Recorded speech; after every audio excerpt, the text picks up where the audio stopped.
This is a little more difficult poem, but it's an example of dramatic irony. And let's remember that dramatic irony occurs when a speaker in a literary work says something that has a significance far beyond what the speaker realizes. Now, this is also a little dramatic monologue. We have a speaker addressing a silent listener.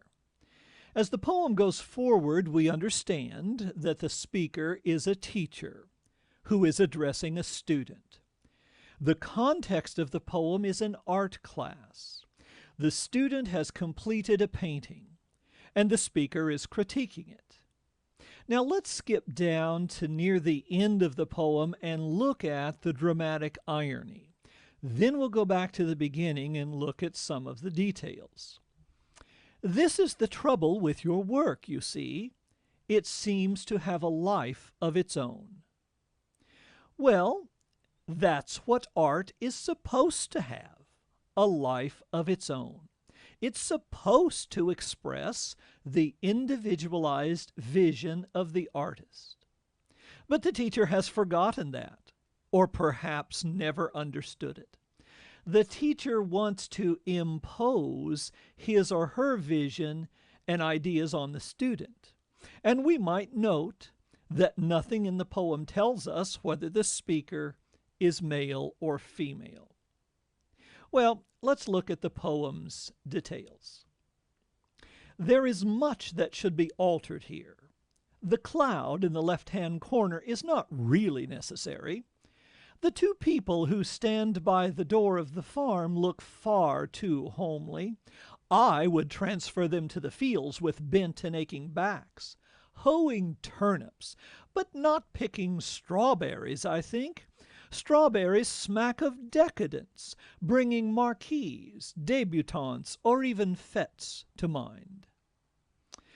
Well, apparently the centerpiece of this poem are two people at the door of a farmhouse. The teacher doesn't like them.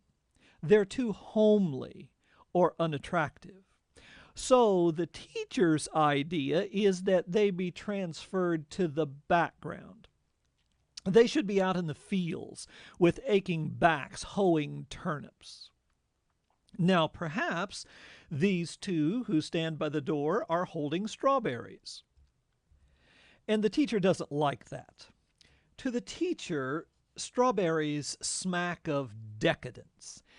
Decadence means self-indulgent behavior, but it's a word that is usually used to suggest moral decline. It's an academic kind of word. It suggests that the teacher doesn't know anything about farms or farm people, because there's nothing odd about two ordinary people at the door of a farmhouse holding strawberries. Let's look at the rest of the sentence. Strawberries smack of decadence, bringing marquises, debutantes, or even fetes to mind. Well, this is a painting about a farm. It's apparently a homey scene. But the teacher uses fancy foreign words. A marquee is a French word. Today, it means a big sign out in front of a theater. But originally, it was a big canvas tent which protected wealthy people during outdoor parties. Debutante is another French word. It refers to rich girls who are just coming out into society. Fête is another French word. It refers to a party or feast, again among wealthy people. Now, it's true that debutantes might eat strawberries at fêtes or under marquees, but that doesn't mean that a farm couple wouldn't be holding, perhaps, a basket of strawberries at the front door. The teacher doesn't seem to have a frame of reference for how to look at this painting. The tree which stands behind the house is too stark. So why not make it two and remove the birds? Yes, cut out the ornithology. People see too much of them anyway. Two wings, a beak, legs like an undercarriage. Give me your brush, and I will paint them out so that it will be as if they had never dotted your canvas. Well, we see that the teacher doesn't like anything about the painting. It's kind of humorous that the teacher sees the birds as not a natural part of the scene, but as ornithology. But of course, birds are a natural part of a farm scene. It's also humorous that the teacher even takes the student's brush and starts repainting the picture. The light's not bad at all. But it isn't the kind of light we like to see in paintings nowadays.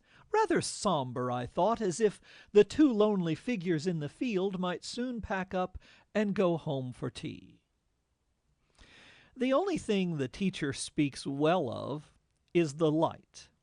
But after saying it's not bad, then the teacher says it's not the right kind of light. Notice that phrase, two lonely figures in the field. I don't think there are two lonely figures in the field. That's what the teacher wants to see. And the teacher is already assuming that the student is going to redo the painting. At least that's the way I read the text. We can only infer what the painting looks like from the text. And then we get the lines of dramatic irony. This is the trouble with your work, you see.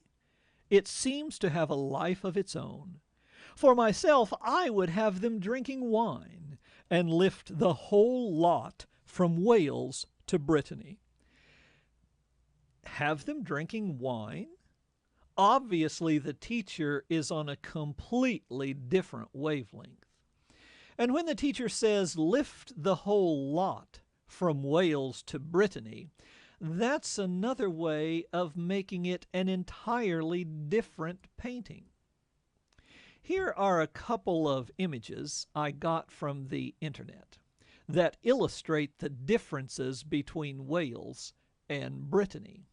Wales is kind of a rough area of the United Kingdom.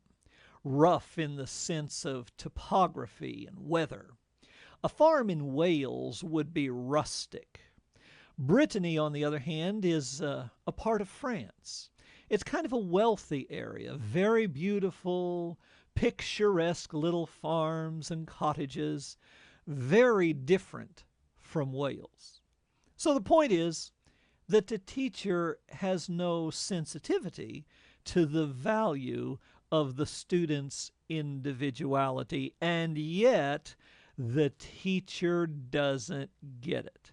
He doesn't get what art is supposed to be about. Individual expression that takes on a life of its own.